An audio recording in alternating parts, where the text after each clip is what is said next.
नवीन शर्मा जी, आप यहाँ एसएससी के छात्रों को प्रदर्शन कर रहे हैं, उनको लीड कर रहे हैं एक तरह से। मुद्दा क्या है, आपको क्यों आना पड़ा यहाँ पे रामलीला मैदान में?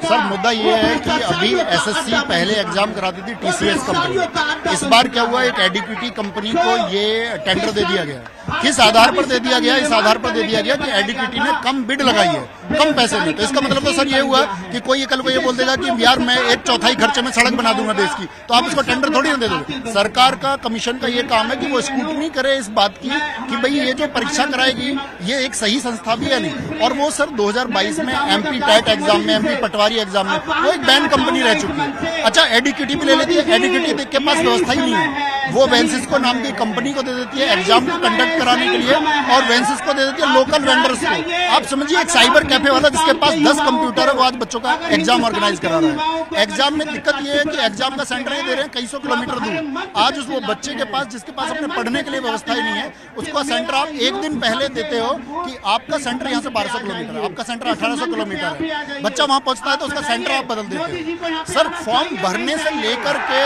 और एग्जाम के कैंसिल होने तक या एग्जाम के पूरे प्रोसेस के होने तक 1000 तरह की खामियां हैं जिनको कमीशन भी जानता है। Government DOPT minister Jitendra Singh से सब पूरा कमीशन मिल चुका है, टीचर्स का डेलीगेशन जाके बात कर चुका है, एक मेमोरेंडम उनको दिया जा चुका है, बच्चे ज्ञापन दे चुके हैं, बहुत सारी क्वेरी ईमेल के माध्यम से भेजी जा चुकी है, लेकिन सर पूरी अनदेखी की जा रही है, उनको कोई फर्क नहीं पड़ता। और अभी कल फोटोज देखोगे आप, डीओपीटी मिनिस्टर जितेंद्र सिंह के साथ में जो वेंसिस्को कंपनी के हेड है वो सब डिनर कर रहे हैं, उन सब की मीटिंग्स हो रही है। तो आप कहना क्या चाह रहे हैं? मैं कहना ये चाहता हूँ कि बच्चे मानकों पे खरी नहीं उतरती, बच्चों के भविष्य के साथ खेल रहे हैं। जी बिल्कुल, बच्चों के भविष्य के साथ खिलवाड़ है, हमारी आने वाली नस्लों के साथ ये खिलवाड़ है।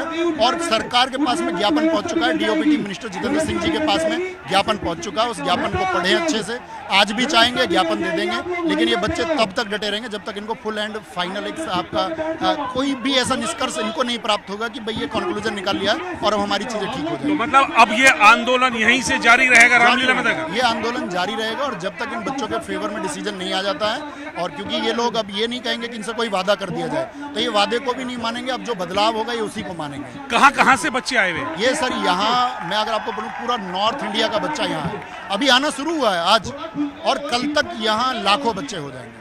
अभी सब लोगों के पास में जाएगा कि भाई उनके साथ में सब पूरा एक समूह जुड़ चुका है पूरा, क्योंकि छात्रों से ज्यादा ताकत सर किसी के पास है नहीं। और हम लोग जब वोट मांगते हैं तो इसी चीज के लिए मांगते हैं ना कि यार युवा हमारे साथ में आ जाए, लेकिन सरकार को भी युवाओं का साथ देना चाहिए कि वो युवा क्या चाहते हैं। तो यही उम्मीद हम यहाँ से करेंगे आपके न्यूज 18 के माध्यम से कि इस बात को बच्चों के पक्ष को कि बच्चे क्या चाहते हैं, वो जो ज्ञापन है सरकार उसको माने और एग्जाम में एसएससी के सभी एग्जाम्स में जिन रिफॉर्म्स की आवश्यकता है वो रिफॉर्म्स जारी हों और बच्चों को ये आश्वासन दिया जाए कि जितनी भी अव्यवस्थाएं हैं आपके एग्जाम कंडक्शन प्रोसेस में उन सबको बहुत जल्द दूर किया जाएगा और एडीक्विटी नाम की इस बैंड संस्था को हटाया जाएगा और इसके बगैर हटे बात नहीं बनेगी।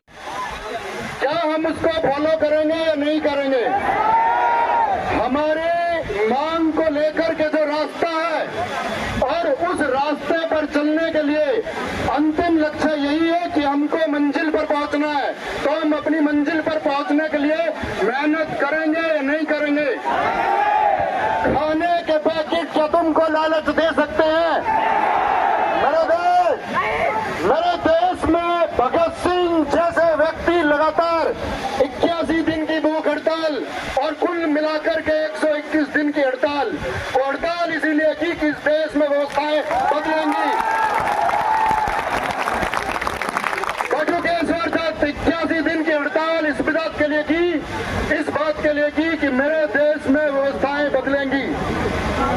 मैंने आपसे पहले भी कहा जतिन दास 63 दिन भूखा रह के इसलिए मर गए कि आने वाली मेरी जो ये नस्लें हैं, जो ये पीढ़ियां हैं, ये सुधरेंगी। तो मेरे दोस्त, क्या हम भूखा नहीं रह सकते? क्या हम प्यासे नहीं रह सकते? हम दोस्त भूखे भी रहेंगे, प्यासे भी रहेंगे, लेकिन उस भूख और प्यास के पीछे जो सबसे बड़ी चीज होगी वो होगी अनुशासन। उस अनुशासन के द्वारा आप प्राप्त कर पाएंगे, जैसे कि आज का परमिशन है तो वो 3 बजे तक का परमिशन है। ये कमेटी के लोगों ने मुझसे कहा है 3 बजे तक का, लेकिन ऐसा नहीं है कि हम लोग कल फिर नहीं आएंगे। मेरे दोस्त, जिस तरह तुम पढ़ने के लिए हर रोज सुबह बैठ जाते हो, जिस दिन तुम ये सोच रहे हो कि सिर्फ एक दिन में हमको सफलता मिल जाएगी, तो क्या हम ऐसा सोचेंगे कि हमको एक दिन में सफलता मिल जाएगी?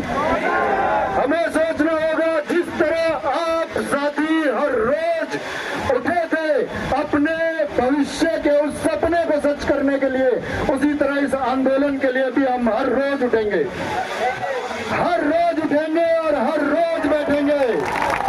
मैं एक बार एक एकजुट आवाज आप सब लोगों की सुनना चाहता हूं कि हम बैठेंगे कि नहीं बैठेंगे। हम बैठेंगे और तब तक बैठेंगे जब तक हमको सकारात्मक एक निष्कर्ष नहीं मिल जाता है। उस सकारात्मक निष्कर्ष के लिए हम लोग सब साथी, देखिए आपका कोई विरोधी नहीं है। आप अगर ये बात सोच लेंगे तो वही आपकी गलती है। मेरे दोस्त, बहुत लोग तुम्हारे विरोधी हैं। हर वो व्यक्ति तुम्हारा विरोधी होना चाहिए जो तुम्हारे सपनों को तुमसे छीन रहा है। आप उसको विरोधी कैसे न माने जो तुम्हारी आंख के आंसू अपनी खुली आंखों से नहीं देख सकता, जो तुम्हारे दर्द को अपने दिल से महसूस नहीं कर सकता, उसको आप अपना विरोधी क्यों नहीं मानेंगे? हमारी हर एक मांग को लेकर के जो भी टीचर कम्युनिटी, इन छात्रों के लिए जो भी मांग है, अगर उस मांग को दरकिनार किया जा रहा है, अगर उस मांग को नहीं सुना जा रहा है, तो मेरे दोस्त याद रख लेना, ये आपके भविष्य विरोधी एक सपने की साजिश है जिसको वो लोग पूरा करके रहेंगे। तो क्या तुम पूरा होने दोगे? तुम कहना कि हम उस हर एक व्यवस्था से टकराएंगे जो हमारे सपने को कुचलने का काम करेगी। हम हर एक उस कंपनी से टकराएंगे जो हमारे सपनों को हमसे छीनेगी। हम हर एक उस कमीशन से टकराएंगे जो हमारे लिए गलत व्यवस्थाएं देगा। और हम बार बार टकराएंगे और हम हर बार टकराएंगे, हम अंत तक टकराएंगे दोस्त। लेकिन आप लोगों को अनुशासन में रह करके अभी इस पर तो होना होगा। अभी हम सब लोगों से उम्मीद करेंगे कि एक बार आप, भैया रौनक खत्री आए हुए हैं, आप सब लोग जानते होंगे, तो एक बार तालियों से स्वागत कीजिए। आपको याद होगा भाई आपके लिए जंतर मंतर भी आए थे। अगर आपने देखा हो तो ये आपके लिए जंतर मंतर उस दिन टीचर जब आपका डिटेन हुए तब ये थे। तो आज आप एक बार ताली बजा करके इनका स्वागत करें। हर एक अपने उस समर्थक का स्वागत करें जो चल करके यहाँ तक आया। विशेष रूप से हमारी बहनों से ऊर्जा महसूस करिए कि इतनी गर्मी में एक भी लड़की ऐसी नहीं है जो खाना खाने के लिए टिफिन लेने गई हो। एक सिंगल लड़की नहीं गई है। तो ऊर्जा आप इनसे महसूस करिए कि किस तरह बैठे रहना है और किस तरह अड़े रहना है। रौनक खत्री भाई से मैं चाहूंगा कि भाई हमारा